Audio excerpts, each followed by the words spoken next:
Hi guys, welcome to our channel. இன்றைக்கி நம்ம morning routine தான் பார்க்க போகிறோம். மாடு பாருங்கள் எவ்வளோ நாசம் பண்ணி வச்சுருக்குன்னு. இப்போ நீங்கள் பார்க்குறது கோழிகளுக்கு புதுசாக கட்டின கூடு. மேலே ரூஃப் மட்டும் இன்னும் ஃபினிஷ் பண்ணல. ஃபினிஷ் பண்ணோன்னே காட்டுறேன். அப்புறம் டெய்லி என்ன பண்ணுறதுன்னா, அந்த தண்ணி பிடிச்சி 2 இது இருக்கும். ஒரு இதை தண்ணி பிடிச்சி ஒரு சைடு வச்சுட்டு இன்னொன்றுத்துக்கும் அப்படியே தண்ணி பிடிச்சி நல்லா நிழலான இடமா பார்த்து வச்சிடுறது நல்லது. இந்த மாதிரி இடத்துல வைக்கிறப்போ நல்லா கூலிங்காக இருக்கும் கோழிங்களுக்கு இந்த வெயில் நேரத்தில். அதுக்கப்புறம் கோழி குண்டை திறக்க போயாச்சு. 2 பூட்டு வச்சுருப்போம். ஒரு பூட்டு ஏன்னா சேஃப்டிக்காக 2 பூட்டு. ஃபஸ்ட்டு ஒரு பூட்டு திறந்தாச்சு.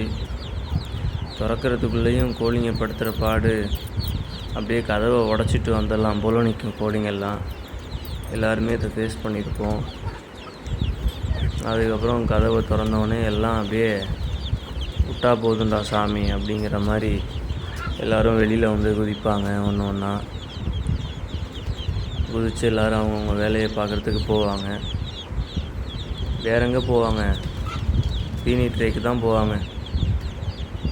போனோடனே போய் கொட்டி கிடக்கிற தீனி எல்லாத்தையும் சாப்பிட்றதுக்கு போவாங்க. அப்படியே இந்த சைடு பார்த்தோம் அப்படின்னா நம்மளோட தங்க சேவல் நிற்கிறாரு, நம்மளோட ராஜா சேவலும் நிற்கிறாரு. அவங்கெல்லாம் கொஞ்சம் லாஸ்ட்டாக தான் இறங்குவாங்க கீழே. எப்போவுமே நான் 8 மணிக்கு தான் கோழியெல்லாம் திறந்து விடுவேன். நீங்கள் எல்லோரும் எத்தனை மணிக்கு திறப்பீங்க அப்படிங்கிறத கமெண்ட்டில் சொல்லுங்கள், நானும் தெரிஞ்சுக்கிறேன்.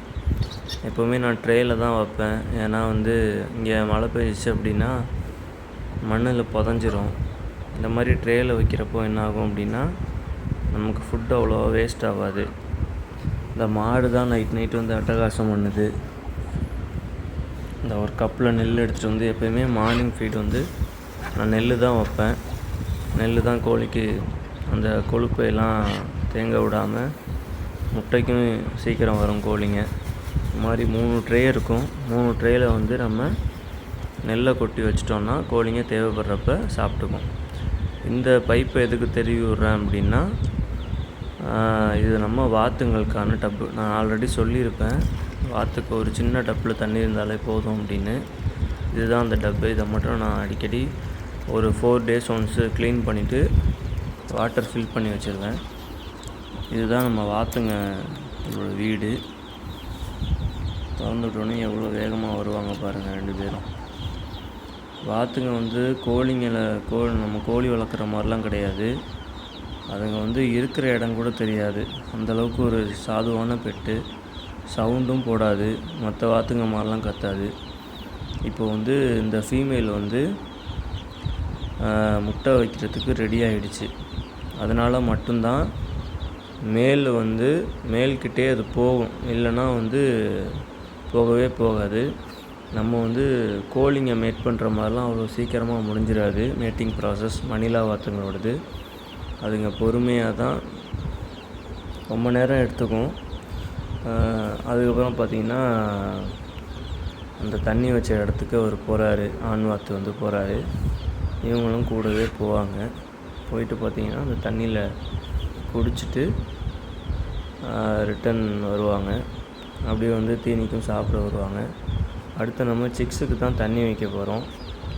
வாட்டர் ஃபீடர் ஏன் அழுக்காக இருக்குதுன்னு பார்க்காதீங்க, அது பழசு. ரொம்ப வாங்க முடியாது, காலி ஆகிடுச்சுட்டாங்க. தான் இதை வைக்கிற சூழ்நிலை. இப்படி தாங்க குளிக்கும் வாத்து. இந்த ஒரு டப்பில் இந்த மாதிரி தண்ணி இருந்தாலே போதுங்க. மணிலா வாத்து சூப்பராக நம்ம ரைஸ் பண்ணலாம். மணிலா வாத்து ரொம்ப லோ மெயின்டெனன்ஸ் பெட்டு. அதை நான் கண்டுக்கிறது கூட கிடையாது. நோயும் வராது அவ்வளோவா. இவங்களுக்கு நேற்று தான் ஐபிடி வேக்சின் போட்டேன். 14 நாள் ஆச்சு என்னையோட இந்த குஞ்சுங்கள்லாம் பொறிச்சு. தாய்க்கோழியில் பொறிக்கல இந்த குஞ்சுங்களெல்லாம், இன்குபேட்டரில் தான் பொறித்தேன். ஆல்ரெடி நானே செஞ்சேன். இன்குபேட்டரை யூடியூப்பில் பார்த்து செஞ்சு ஒரு 40 முட்டை வச்சதில் எனக்கு 31 குஞ்சுங்க பொறிச்சது. அந்த 31 குஞ்சுங்க இருக்குது. இதில் ஒரு 15 குஞ்சுங்களை சேல் பண்ணலான்னு தான் இருக்கேன். நல்ல க்ரோத்லாம் சூப்பராக இருக்குது. அடுத்து நம்ம பெரிய பேட்ச்சு அவங்களுக்கும் இந்த மாதிரி ஸ்டார்டர் என்ன பண்ணணும்னா தண்ணியில் கொஞ்சம் டிப் பண்ணி கிளறி விட்டு வச்சிடணும். நேற்று இந்த பேட்சில் பார்த்திங்கன்னா ஒரு 3 பேருக்கு உடம்பு சரியில்லை. வெயில் தாங்க முடியாதனால வாய பிறந்துக்கிட்டு இருந்தாங்க. மெடிசின் கொடுத்துட்டு வந்தேன். இப்போ கொஞ்சம் பரவாயில்ல. காலைலையும் கொஞ்சம் மெடிசன் கொடுக்கணும். இவங்களோட க்ரோத்லாம் எப்படி இருக்குன்னு கமெண்ட் பண்ணுங்கள். இவங்களுக்கு 1 month ஆகிடுச்சு இந்த சிக்ஸுக்கு. இவங்களுக்கு வந்து நாளையோட 1 வீக்கு F1 மெடிசனும் வாங்கி வச்சுருக்கேன், கொடுக்கணும்.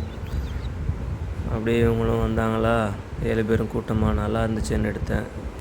ஓகே காய்ஸ், இன்றைக்கான வீடியோ அவ்வளோதான். பிடிச்சிருந்தா லைக் பண்ணுங்கள், கமெண்ட் பண்ணுங்கள், ஷேர் பண்ணுங்கள், மறக்காமல் சப்ஸ்கிரைப் பண்ணிடுங்க. ஓகேவா?